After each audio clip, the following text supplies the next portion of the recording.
is that why should I eat raw fruits and vegetables beyond what I've said? You want to think again in terms of an oversimplification. All the energy, or all the life, the spark for life on Earth, comes from one place in our solar system. That place is the sun. The sun provides all the energy for life on Earth, okay? Now, the sun hits the plants. When it hits the plants, it goes into these giant green solar panels we call leaves, right? The sun hits the leaves turn it into something called chlorophyll. Animals come by and they eat the leaves and they absorb the chlorophyll. And then we go and we kill the animal and we eat the animal.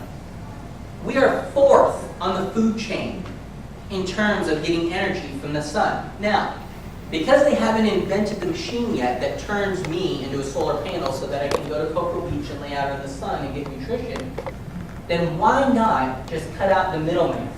Why not just for a little while at least, stop eating meat, stop cooking your fruits and vegetables, and just eat raw living foods and get as close to the source of all the energy and vitality and life that our solar system has to offer. That's what I'm suggesting. Next one, Dr. Chen. Is all juice created equal? No. No, all juice is not. The key to coming in and joining a program like this is at least in the beginning, you've got to know what to avoid.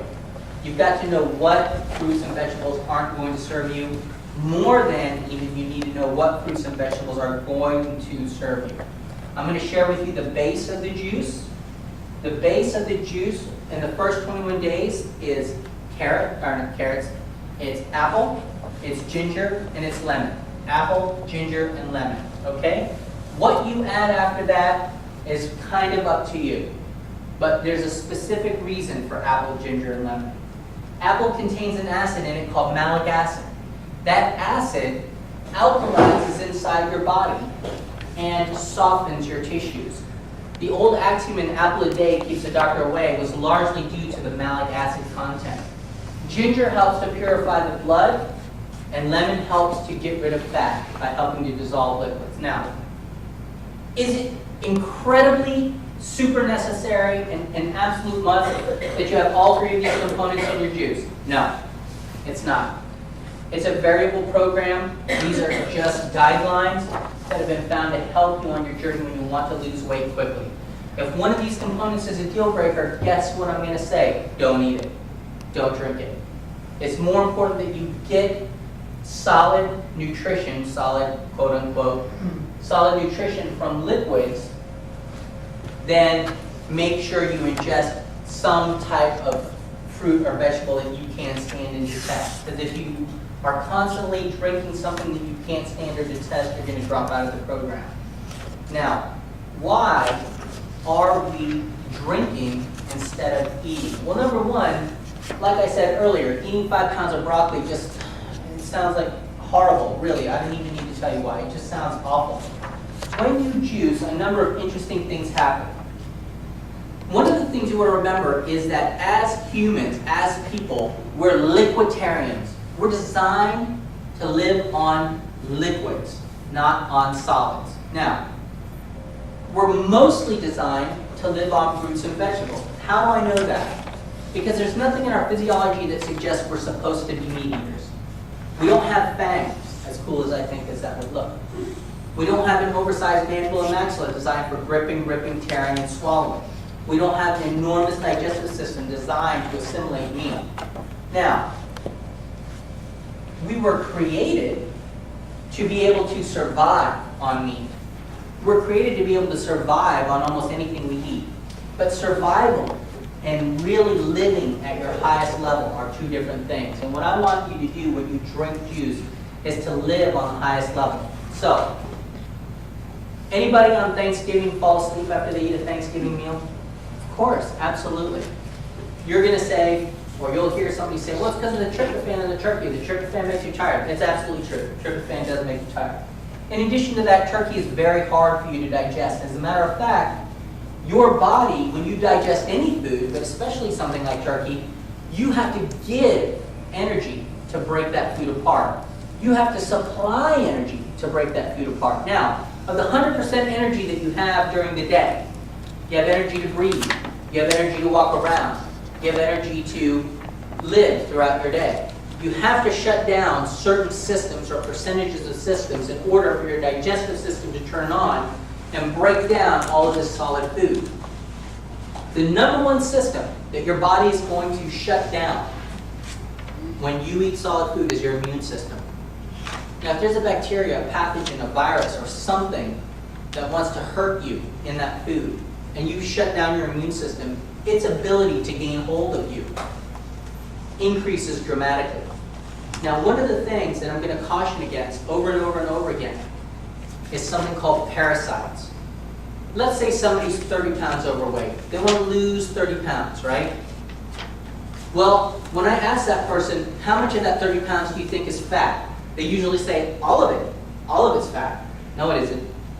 It's not all fat. It's probably about a third fat. It's probably 10 pounds of fat. It's probably about 10 pounds of impacted fecal matter, which is stuff lodged in your large intestine that just isn't coming out. And it's probably about 10 pounds of parasites in the form of yeast, mold, and fungus. Yeast, mold, and fungus grow like bread inside you. It's a good analogy. If you stick a piece of dough inside the oven and you turn it on bake, it expands. Yeast, mold, and fungus expand inside you. And as it expands inside you, as it lives inside you, as it grows inside you, it lives. It's got to breathe. It's got to eat. And guess what else it's got to do? It's got to poop. Okay? You have a colony of living things growing inside you that are only able to live there if you have an acidic environment, that can't live there if you upgrade the neighborhood to an alkaline environment, that are pooping more acid in you so that they can proliferate, so that they can grow more. One of the most insidious things about parasites, especially yeast, mold, and fungus, is they can affect your cravings. As a matter of fact, as an oversimplification, you can be driving past Panera and start to crave all of the doughy, bready goodness glazed with cinnamon in there. And when you know you're infiltrated by another living being that lives off of that, you ought to stop and ask yourself, is that me craving Panera, or is that it craving Panera?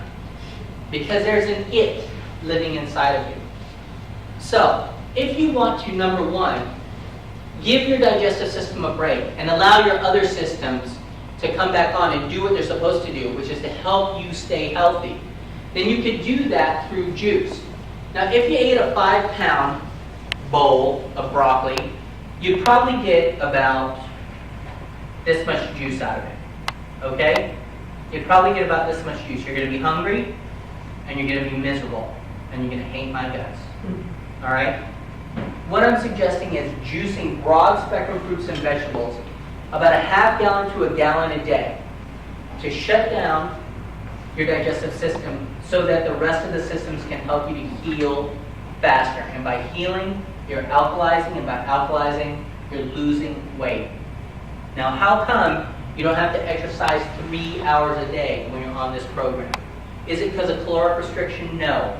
There's probably more calories in this glass of juice than there is in a Dunkin' Donut, okay? But remember, a calorie is not a calorie is not a calorie, all right? When you have calories from nutrient-dense liquids, you are able to live